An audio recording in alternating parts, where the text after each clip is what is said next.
Jako dítě, které mě se ztratilo, stojím na kraji města jménem Babylon. Ničemu nerozumím, vůbec nic nechápu a nemám žádný plán. V cizím městě samé cizí ulice, cizí písmena a cizí krasavice. V taxíku po mně chtějí divné bankovky, velké jak cirkusový stan. Ruce z papíru, nohy z olova, signály z vesmíru a obrázky z Kosova. Před světem na útěku, ubran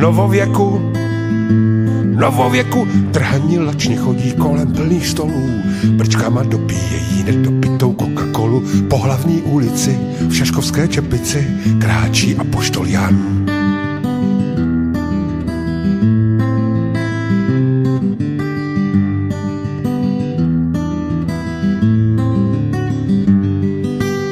Pasáži chtěl jsem projít do jiného dvoru, ale panáček ukazuje červená na semaforu. Nejprve jede všechno, co je hnědé, a potom veliký šéf.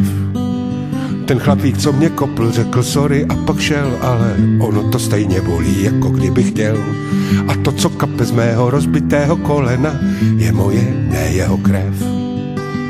Ruce z papíru, nohy z olova, signály z vesmíru a obrázky z Kosova. Před světem na útěku, ubran novověku, vozíkem pojedu sám mezi regály. Koupím si všechny věci, které na mě čekaly. Barvy, olejovky, potápěče do sodovky, struhadlo na mrkev.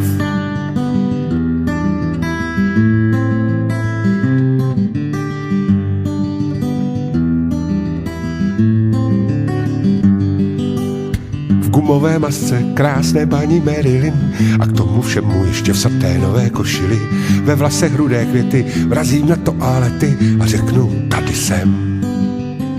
A bude ticho, budou se divit všichni ti kovbojové, rádi, že jsou ještě živi, a ani kapka vína neukápne na podlahu na kachlíkovou zem.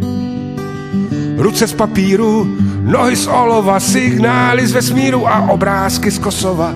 Před světem na útěku, ubran novověku, úsměv na červeno, tváře na bílo. Jako dítě, které mě se ztratilo, jako ptáček, které vypadlo z hnízda. Mávnu křídly a uletím všem. Mávnu křídly a uletím všem. Mávnu křídly a uletím všem.